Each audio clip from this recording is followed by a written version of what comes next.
Hello fellow YouTube friends, followers, foods and flabbergastas, my name is Mason and it's time for another Guild Wars 2 easy and flexible build guide. The goal of this guide is to enable you as much flexibility and low switching costs between PvE game modes on a particular class and elite specialization. This means that whenever possible I will use only one set of gear with slight alterations.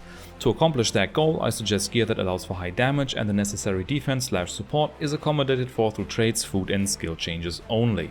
Today's class is the Revenant and the elite specialization is the Herald. We're going to look at a power DPS build, an open world roamer and a quickness DPS build. But before we do so, some pros and cons. The build has decent damage with a very easy rotation. It also has great boon support, it provides permanent quickness, protection, might, fury, swiftness and regeneration. It also has great sustain and defense if you choose the right traits. On top, it's a very convenient build because it uses only one set of gear for all different builds. The main disadvantage it has is that it has low burst and sustained DPS for a power class. My first love. Herald was the first DPS build I played when I started doing endgame PvE because of how easy it was. If you want a very easy and effective start into support and or full power DPS, Herald is now again a great choice with the addition of quickness to its utility kit and the damage buffs it got. Let's dive into the playstyle and skills. Like all Revenants, Heralds have a resource bar that you need to manage, the energy bar. On Herald you will mostly use that bar for upkeep skills. These do not cost any upfront energy mostly, but will reduce your recovery up to the point where it drains your energy slowly. While you maintain the upkeeps, you can use other skills freely, so we'll make use of weapon skills as well of course. The lead spec Herald gains access to the legendary dragon stance, which revolves around Glint. Guild Wars 1 enjoyers will remember her very well. As back in Guild Wars 1, Glint relates to facets. You have 6 facets available, one is found above your weapon skills. The others come as utility skills in Glint. All of them are upkeeps, but you can also activate them again to gain some active effects. These active effects are called Consumes. In the Quickness build we'll make use of that to provide quickness, but more on that later. The good thing about these is that they all provide boons around you while you maintain the passive effects, the upkeeps. In the DPS build this will create a very good hybrid with good enough damage and decent boon support, and in the quickness variant will have great boon support and decent enough damage. As is typical for Revenants, you can swap both your weapons and legends every 10 seconds, so you have a total amount of 4 bars to manage with 5 skill on each of them. Don't worry though, we won't make use of all of them and it'll become clearer when we go through the skills that we find useful. That said, let's start with the Herald skills and the legends of choice. Most of the time we'll be using Glint and Shiro. This combination provides the highest damage for all build variants. Glint is set in stone, but another option you can use instead of Shiro for a bit more utility is Jealous Iron Hand.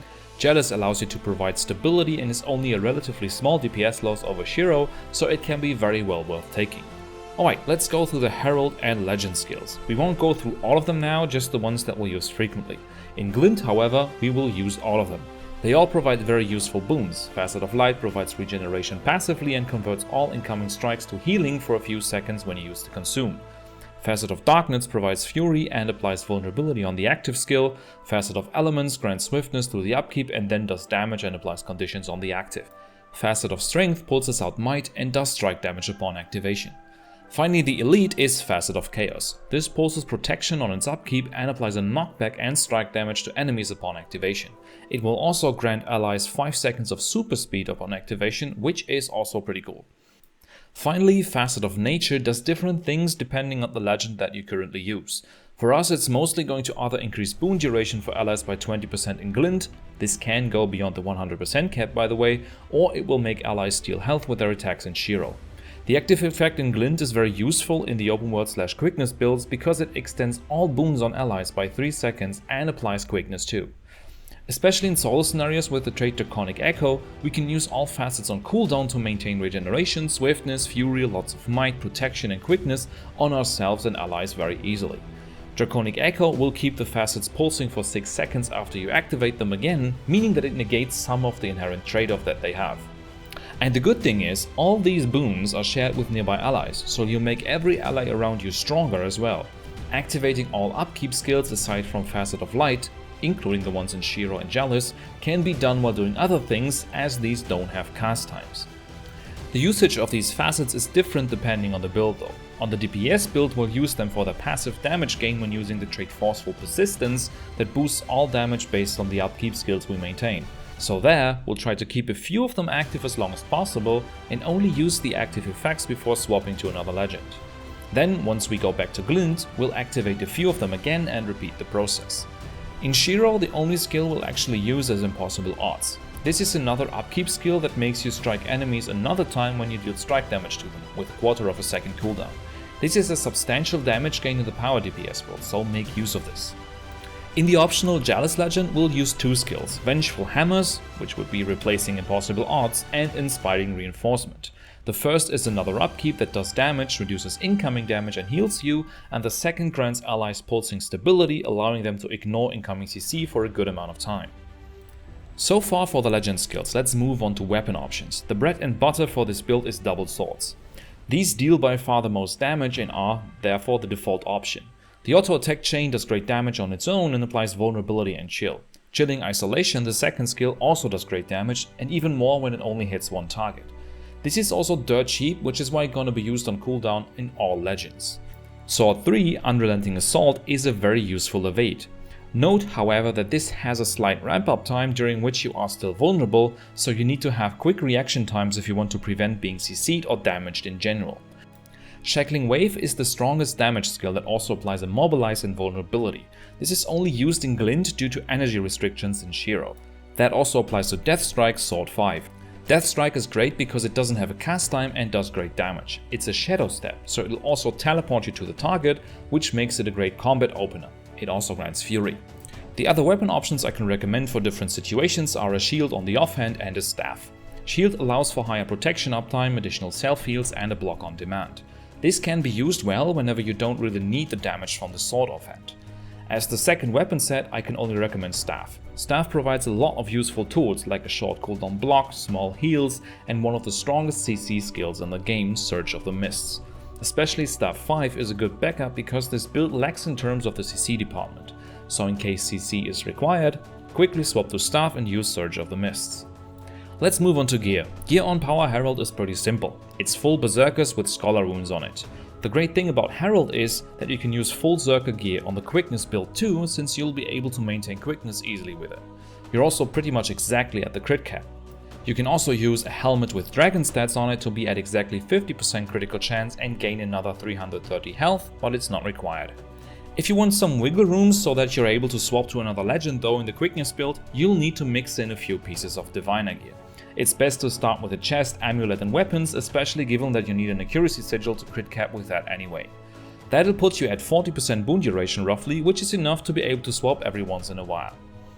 As for sigils, I run Air and Force. You can also replace the Air sigil with an Impact sigil for group content, which can increase your DPS against bosses with frequent break buff phases.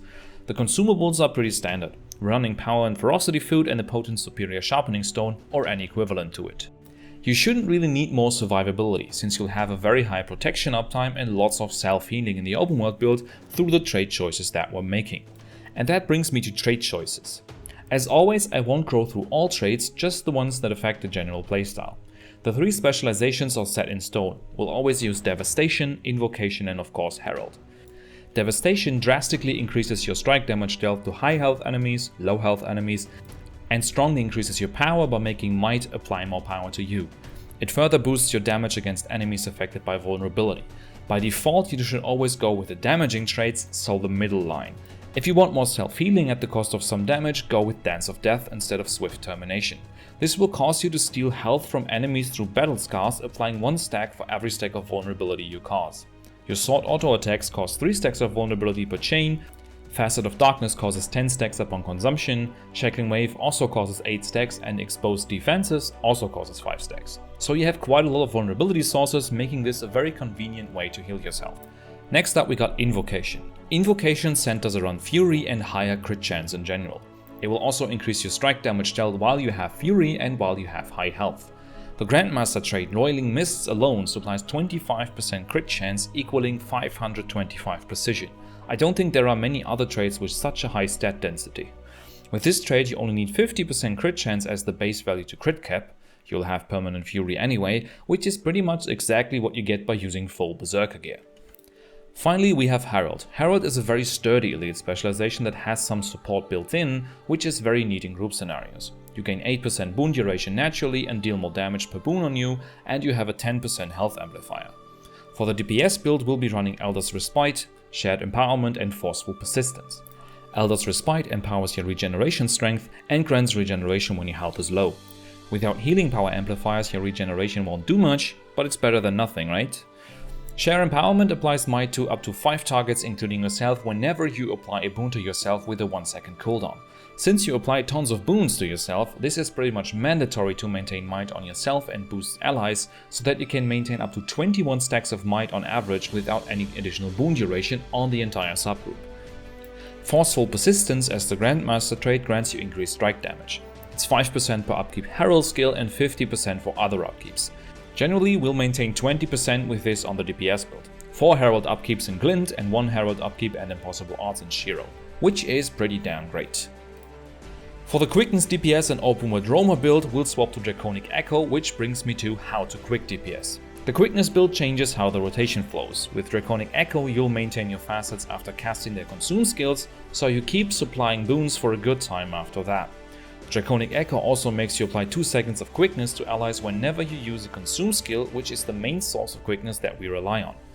In the opener, start in Glint and simply precast all facets. Then use all the Consume skills, activate Facet of Nature and then immediately consume it to increase the boon duration of the applied boons. We'll be camping Glint at all times unless you need to supply stability in Jealous. In order to maintain quickness, all you need to do is to use all the Consume skills on cooldown, including the Facet of Nature. Facet of Nature, as I said before, extends all boons applied to allies by 3 seconds with the trait core value. We'll also keep the 20% increased boon duration for 6 seconds after using it, which is great to have. Aside from the facets, we'll also be using Sword 2, 4 and 5 on cooldown. In case you need to apply CC, swap to the Staff and use Surge of the Mists. For higher protection uptime and a block, you can also slap on an offhand shield. In open world, you can do this the very same way. Without Alacrity, you'll eventually lose some uptime on all the boons, but you can swap a few Berserker pieces for Diviner to close that gap again. In the final part, let's talk about the DPS rotation. Here, we'll always leave Facet of Nature active. This will cause allies to steal life with their attacks and also counts for 5% increased damage from Forceful Persistence. Then we'll precast the 3 utility skill facets and use Sword 2, 4 and 5. After that, use the 3 Consume skills when Shiro has roughly 2 seconds on its cooldown, swap to Shiro and activate Impossible Odds immediately. In Shiro, use Sword 2 twice. Don't use Sword 4 and 5 here because you won't be able to sustain Impossible Odds if you do. Don't swap to Glint immediately here because the 3 facets won't be ready when you do because they have a 12-second cooldown. So wait until you have like 3% energy left and then swap back to Glint. When you're back in Glint, immediately reactivate the 3 utility facets and repeat the process from step 2. That's it. You can take this build as seriously as you want, but it gets both boon support and DPS done well enough for the vast majority of content. It is very straightforward to execute and uses full DPS gear in all roles. So you don't need any other gear to provide quickness, fury, 21 average might, swiftness, regen and 70% protection, plus a 3-second extension of all boons on the entire subgroup every rotation. That's it for today. Feel free to like and subscribe for the YouTube algorithm. Hope this video was insightful for you and made you want to try out Power Herald. See you next time and happy boon sharing.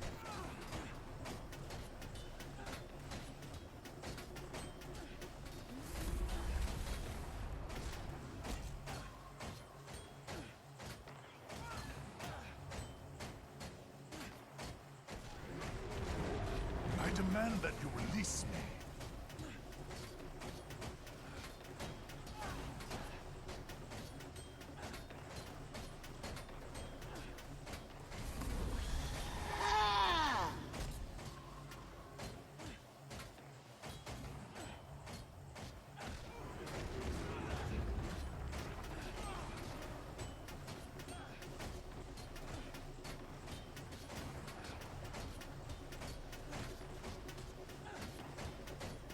Our moment has finally come.